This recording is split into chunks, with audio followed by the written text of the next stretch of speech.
I'm Jen Taylor Skinner, and this is the Electorette.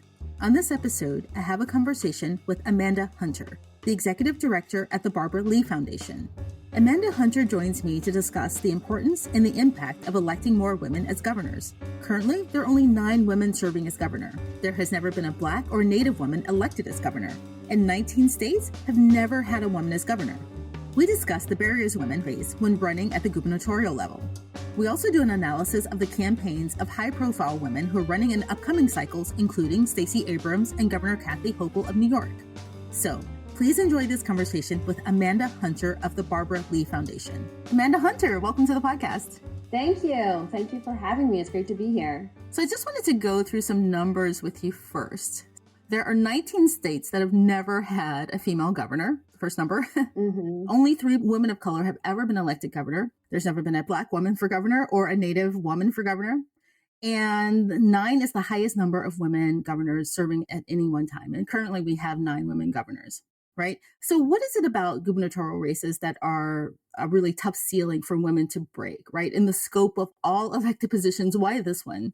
Yeah, well, so our founder, my boss, Barbara Lee, has really dedicated her life to empowering women since the late 1990s. And very early on, she focused on governorships for women and realized in the 1998 election that out of the women who ran for governor, only the incumbents won. And so that was an aha moment for her that caused her to start this foundation. And since then, we have studied every gubernatorial race with a woman major party candidate since 1998. And what we've really found is that women face additional barriers with voters when they seek executive office. We find repeatedly in our work that it's one thing for voters to support a woman as part of a deliberative body like a legislature as a decision maker. But if she's going to be the decision maker and essentially CEO of her state, voters require a lot more evidence and frankly convincing that a woman is qualified for the job. Wow, that makes sense. Does that also apply for lieutenant governor? Because what I'm thinking about right now, or who I'm thinking about rather, is Kathy Hochul. Did your studies find that it's the same thing is true for lieutenant governors? That is such a great question. We haven't specifically studied lieutenant governors, but we have been thinking about it lately because more and more women have become lieutenant governor. But just to give you one fun/depressing visual, so far in history, only 45 women have ever served as governor compared to more than 2,300 men. So if we took every woman in history that's ever served as governor and put them on a New York City subway car or basically a subway car of any major city, not only would they all fit, but they would all get their own seat in most cities compared to men that would have to have multiple trains to fit all of them. That is very depressing. Yeah. I mentioned Kathy Hochul and thinking about, her position as lieutenant governor because I was thinking about what it means to have a state that's led by a woman. And, I've interviewed her twice. And whenever I interview her, first of all, I'm really excited to see that email come into my inbox thinking like, do you want to interview Kathy Hochul? Yes, I do. Because she always has advice from the perspective of, being a working mother or just a working woman. But, she leads from that perspective. She was the co-chair of the Child Care Availability Task Force, right? She spearheaded the Enough is Enough campaign, right? It was a national model to combat sexual assault on college campuses. And those are clearly initiatives that are led through the lens of, I think, a woman, right? And I'm just curious as to what you think women bring to the table, when they're governors. Oh gosh, so much. And for Governor Hochul especially, it was really powerful when she stepped into the governor's office because there's something that we find in our research at the foundation called the imagination barrier. And that is the fact that a lot of voters just have trouble picturing a woman in the job. In our last research project, we asked voters to picture a governor, and a majority still picture a man. And so Kathy Hochul is an incredible leader as an individual, but also having a woman lead the state of New York, which around the world to many people symbolizes America, frankly, is a very powerful step in breaking down stereotypes in voters' minds and in people around the world's minds on what a leader looks like. What we found, and I think you probably also would agree with this post Women's March, is that when Barbara started this work in the late 90s, women were really trying to fit into an outdated template that was built for men when it came to campaigning. And now women have been showing up unapologetically as their whole self as leaders and bringing the entirety of their lived experience to the conversation.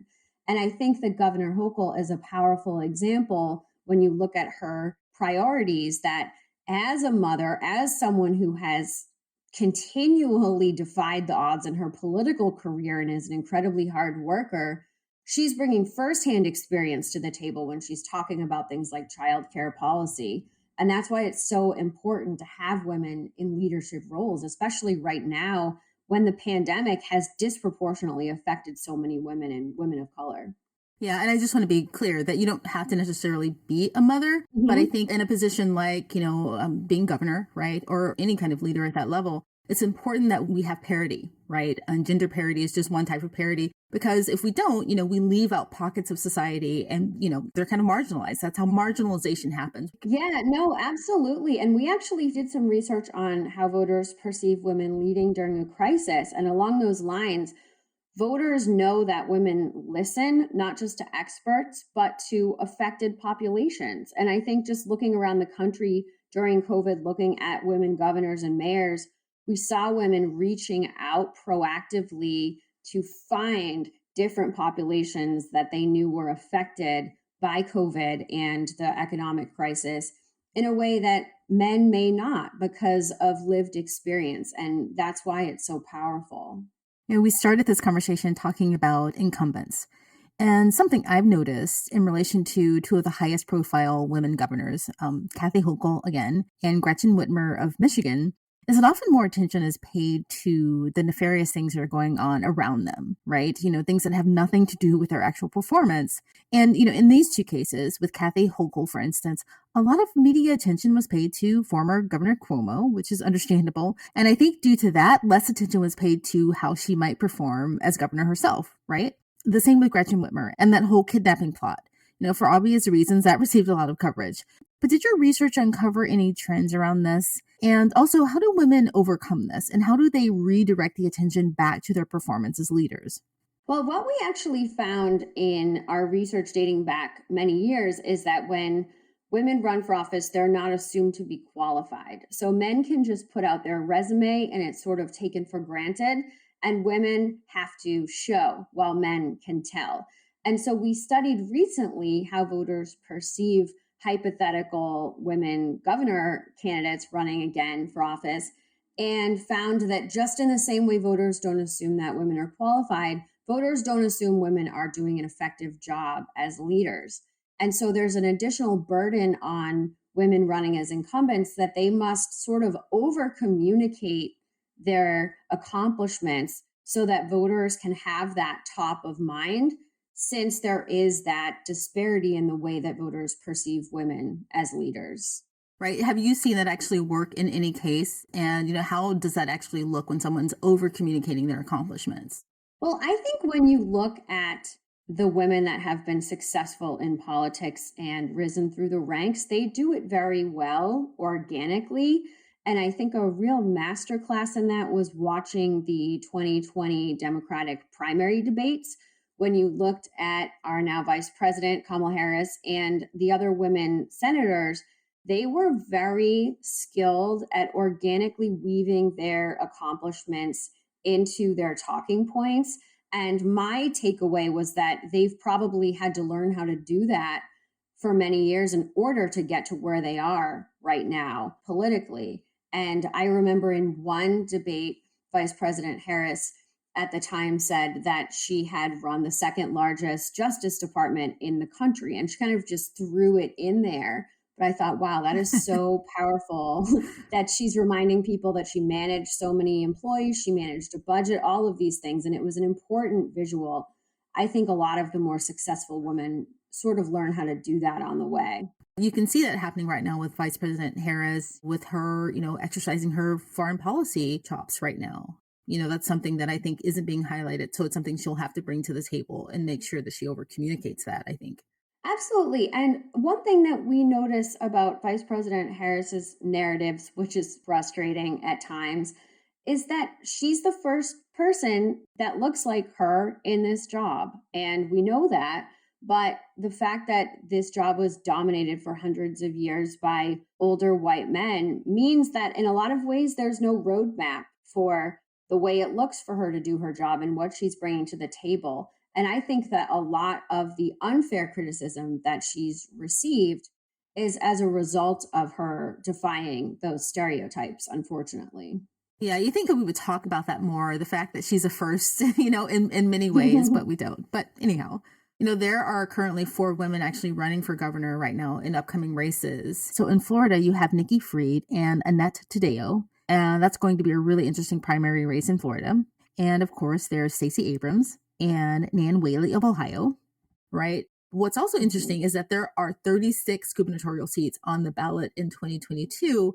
And potentially, if all of these women win their primaries, there will only be 3 women, running for one of those 36 seats. Well, and there are also 8 women who are currently serving as governors on both sides of the aisle who have declared that they're going to be running for reelection too. So I think there'll be a mix of incumbents and challengers that are running. But it's definitely a climb for women, especially in a state that has never had a woman governor, to run as a challenger. What we found with our imagination barrier is that once a state has a woman governor, and this isn't a scientific evaluation, it's just observations, it opens the door for more. In many states that have had a woman, there's been 2 women, sometimes 3, because it breaks down the stereotype in voters' minds. And in our neighbor, New Hampshire, one of the women who served as governor told us that a little girl came up to her and said that her brother wanted to be governor, and she told him that he couldn't because only girls could be governor. And we love that story because it shows you that there's a whole generation out there that are going to have completely different perceptions of leadership than we do based on what they're seeing now. So you may have already answered this question earlier, but I just wanted to clarify something about the survey. So when you ask people whether they can envision a woman as governor, do they also struggle to envision women in other high-level elected positions like as senator or as mayor, for instance? Do they view those roles differently? Well, so it's a little different, and we've looked at this throughout our work. We've focused on governorships just as a matter of consistency, and because Barbara believed when she started this work that that was the pipeline to the presidency, and her lifelong dream is to have a woman president. With the advent of social media, it seems that there are other pathways to the presidency, and senators get a lot of national recognition now as well. What we've consistently found is that with any executive position, so that could be mayor too, voters need more evidence that women can be the sole decision maker, and particularly around strength. How many times have you heard, is she strong enough to be commander in chief? Is she going to be able to deploy the National Guard? Even with our recently elected mayor of Boston, who's highly qualified and the first woman to be elected, people were saying, how's she going to manage all the employees in the city? How's she going to be in charge of so many people? You simply don't hear those same doubts around men because men are perceived to be strong. Women have to prove that they're strong while also not being too tough, because if women come off as too tough, then they might not be likable. And we've also found in our research that likability is a non-negotiable for women. It can be thrown out as a sexist term sometimes, but we know from our work that voters will not vote for a woman they do not like, even if they think that she's qualified. So there are all these additional barriers when women seek executive office in terms of proving that they're strong enough, proving that they have enough experience, proving that they're qualified, and yet not coming off as arrogant, not coming off as tough. It's really walking a very fine line in a lot of ways. That just pangs me because there's so many ways to trip up in that kind of likability scoreboard, right? Mm-hmm. And, most of them just aren't fair. Like, going back to VP Kamala Harris, even though we were talking about governorship with her, just recently, being on the stage with the president of Poland, she laughed, and that became the bigger story Mm-hmm. than the whole narrative around what's happening between Russia and Ukraine. Yes, and I think it's also an example of the double standard that we see for women in her role. And this was very stark to me during the 2020 primary. One example was Senator Gillibrand was on a campaign stop and ate a piece of fried chicken with a fork and a knife. And then her campaign had to spend days defending her. And people were even saying she's hiding something, having this kind of sinister undertone. Whereas John Kerry in 2004 put Swiss cheese on his Philly cheesesteak at a campaign stop and was able to laugh it off. And that's just the double standard that men in the vice president role have been able to make gaffes like Dan Quayle misspelling potato and have been able to kind of become a late night joke. Whereas Kamala Harris ends up having days of relentless criticism in the media that then derails from important policy discussions. Right. It goes deeper. It goes to, it's about her professionalism, right? Or whether she Hmm. understands the job. It's, much, much deeper than just like, oh, it's just a minor gaffe that we can laugh off. Yeah, I get your point. I want to talk a bit about Stacey Abrams. So Yes. she's running again, and she'll be running against Brian Kemp Hmm. again. She was a stellar candidate in 2018, but now she just feels like she's ready for something bigger. But anyhow, she's running, and I'm just curious as to what your take is on that. Well, it's interesting. I saw Stacey Abrams. She did a tour stop here in Massachusetts in the fall, just a little in conversation at a theater. And I was really struck by what you actually just said, that she received a hero's welcome from the audience, and people were just hooting and hollering and standing and clapping. And she seemed almost uncomfortable because she's so modest and sort of focused on the task at hand and the job. And I think that this will be a fascinating campaign. When Stacey ran for governor the first time early on in her primary, she was up against another woman named Stacey in the Democratic primary. And we saw that her campaign actually had a hard time being taken seriously in the media, and people, especially local press, really weren't that open to covering her as a serious candidate, which seems insane now to think about. But it gets back to the fact that there's a lot of doubts around women and their qualifications. And sometimes it's very hard for women to be taken seriously and given the same respect as their male counterparts, or for women of color as their white counterparts. Yeah, I remember that moment. Do you remember what the pivot was, the pivot point for her in that race? Because obviously she won the primary, but then when did people start to take her seriously? I think after she won the primary, she was at least given more attention locally.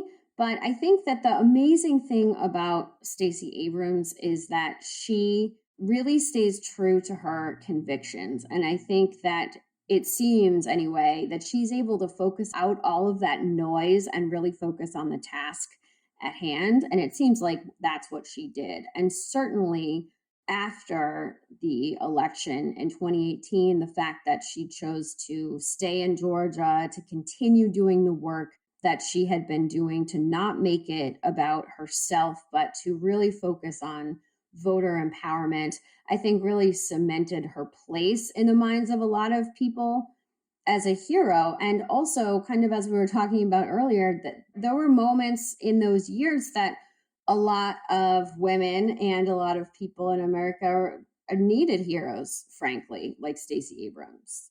Yeah, and since then, in those 4 years, she has become, a voting rights expert, right? I mean, that's without a doubt she is. And, I feel like there's, we're kind of in a race against time because as quickly as she is trying to empower voters in Georgia, Republicans and Brian Kemp and Mhm. conservatives in that state are trying to suppress the vote. Right. And it's interesting because I think that if she does not win this race, and I believe that she will, but in case she doesn't, I do think that it will be due to voter suppression efforts. It's very scary to see the voter suppression efforts happening across the country. And we are so grateful for the people that are doing the hard work on the ground to protect access to voting. And I think that living up here in New England, people don't always understand how difficult it can be in other states and kind of take it for granted if folks live in a state where access to voting is fairly easy. And I think that that should be communicated to people better so that they can understand what it's like to have to wait in line for hours and not be given water and all of these crazy things. So let's just shift a bit and talk about Nan Whaley of Ohio. What do you think about that race? I think it's really exciting that Mayor Whaley has chosen a woman as her running mate, so running on a ticket with Cheryl Stevens, who's the former mayor of Cleveland. And it's interesting because some people have reacted with an eyebrow raise. Oh, two women running together on a ticket. How many times have two men run together on a ticket? And Exactly. so I think that that's really interesting and actually fairly rare to have two women running on the same ticket. But Mayor Whaley was so inspiring dealing with a horrific mass shooting in her city and just showed so much strength and resilience and inspired her city. So that's definitely a campaign that we will be watching closely. So, how do we encourage more women to give this a shot, to run for governor? And how do we set them up so that they win these races? Well, my boss, Barbara Lee, is one of the biggest recruiters in politics and is known to encourage women to run for office in ladies' rooms and all over the place. But I think that years ago, it was the case that women had to be asked to run for office. And I think that there's been a shift since 2017 where women are looking around at problems in their community and trying to solve them. And before they know it, they're volunteering on campaigns, activated, and then maybe running for office themselves. And they're sort of a why not me? I'm not going to wait my turn energy, which I really appreciate and love to see. And because there are barriers to running for governor, it's important that we continue to have training programs for women, although women can't train their way out of bias, and also to educate voters about their own bias. And finally, I think having more women running for office, serving in office, and publicly shown as leaders will help to break down some of those stereotypes. And as more and more younger people become able to vote that have grown up in a completely different culture where women and people of color have had more representation, not enough, than when our generation was younger, hopefully we will see a bigger shift. Yeah, I think that's really important. The more we see ourselves reflected in these offices or these positions of leadership, the better it is for the younger generations to come in and have more confidence in taking up those positions of leadership, right? Absolutely. And we actually just did a study that we put out last week and found that women said in this poll that having a Black woman appointed to the Supreme Court was a powerful reminder that Black women belong in positions of power. And of course, that makes sense. But at a time where in the rest of that poll, women had some pretty dire statistics about how they've been affected by the pandemic and how they're burnt out from politics, it's a bright spot that, like you said, if women can see themselves reflected at the table, it's inspiring, even if they don't want to run for office, even if it's just about getting a promotion in their own line of work, it gives an extra boost of confidence. Well, thank you so much, Amanda Hunter. Thank you so much for joining me. We'll keep watching these races. And yeah, just thank you for all the work you're doing. Thank you for all the work that you're doing. It's great to speak with you.